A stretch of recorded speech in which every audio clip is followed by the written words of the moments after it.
Excuse me, sir. I am so sorry to bother you. I'm actually trying to sell this piñata for $5 to get some medication for my mom. Do you think you can help me out? I don't got $5, man. I really don't, but let me see if I got.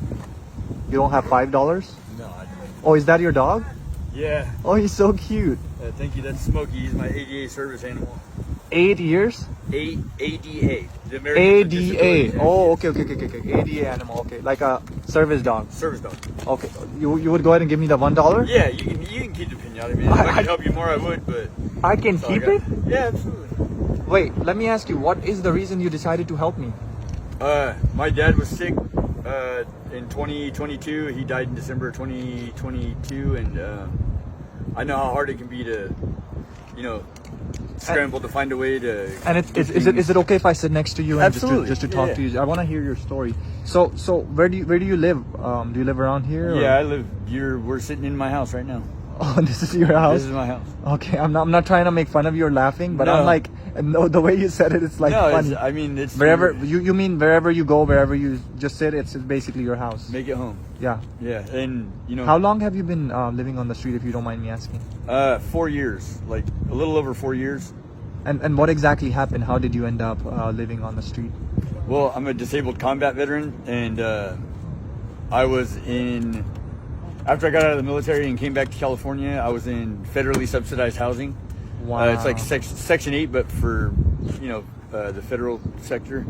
And they you lost were their a veteran? contract. Yes, I'm a disabled combat veteran. Oh my God! When you said disabled, like what exactly happened? Did you lose something or? I ruptured 3 discs in my spine, tore my ACL, shattered my tibia. Oh my God! And when was that? Like 4 years ago? No, that was 15 years ago. 15 years ago. Yeah, I got out in 2011. I was in from 2006 to 2011. So you knew how to literally fight in the wars, like combat. Yeah, I was in Afghanistan for a year. And how was the experience being in Afghanistan? It was brutal. It was brutal. But just like anywhere else, the military teaches you how to adapt and kind of learn from your surroundings and. So there's a lot of people that are actually joining military. What would be a message to those people? Something positive. Just give it the best term you can. If you only sign up for one term, 4 years, just give everything in those to that 4 years. 4 years. You're going to meet the best people you've ever met in your life. You're going to have some of the worst times and some of the best times, but they break you down and build you up, and it really does make you a better person. And it's a good cause, fighting for the country we live in. Right. Even though I'm homeless, I don't hold any hard feelings. I'm a disabled combat veteran. I went to war, for this country, and I'm homeless here. It's kind of. Yeah, that's kind of messed up, I would say. Well, I have accountability in it as well. I'm not trying to pass. Right.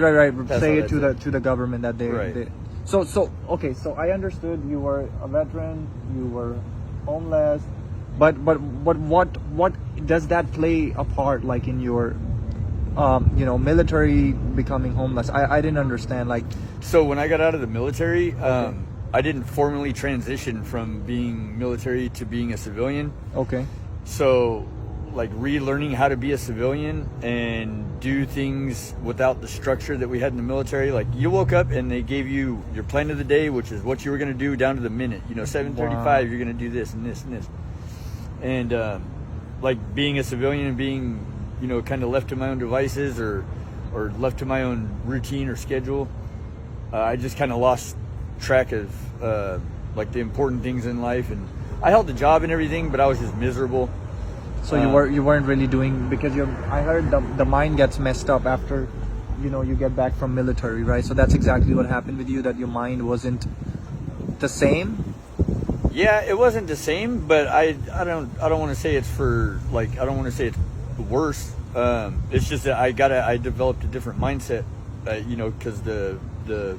And you lost your job or couldn't pay the bills. That's exactly why you became. Yeah, well, I was drinking very heavily to self-medicate because they weren't treating my my pain and my problems properly, or according to myself, I guess. Okay, so now it connects, because I was like, how did that happen 15 years ago, and this is happening?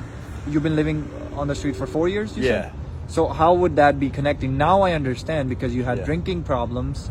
Because to cover your pain, right? Because you're having so much pain, the medications didn't work on you. Well, that's the thing too. Is being military, we get all machismo and we don't want to, admit we're in pain, or we want to try to be a tough guy. And that's never works out for anybody. Right. And, I tried to cover it up the best I can, but then it started getting me in trouble, and I went to rehab for 11 months.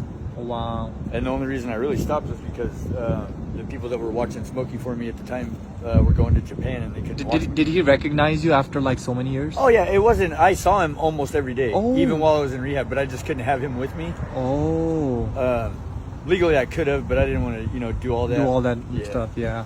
No, But totally.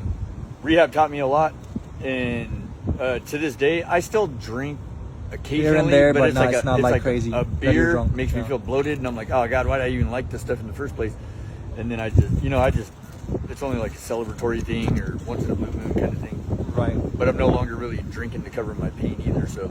Okay, cool. So since you're talking about drinking, I want to give a positive message to people that are actually having addictions or drinking problems. What would be your message to them? How can they quit drinking, or how can they slow it down? I don't want to try to tell anybody how to quit anything or what to do.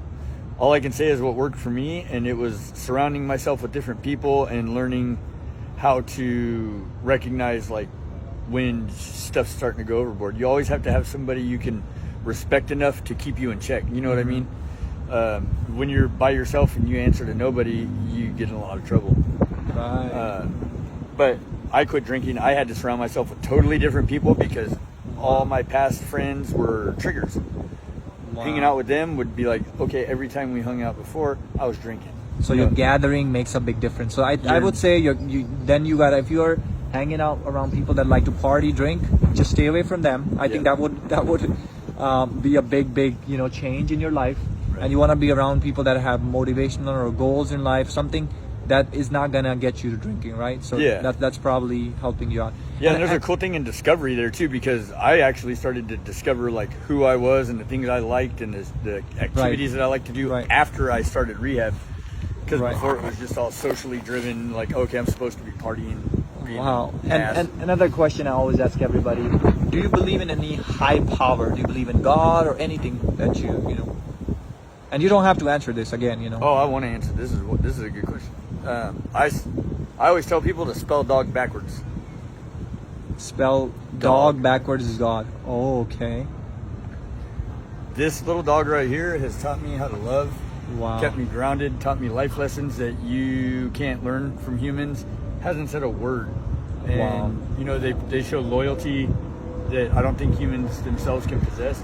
And to me, that is my definition of a God. Something that I can look up to that is bigger than me and bigger than my problems, and something that actually serves.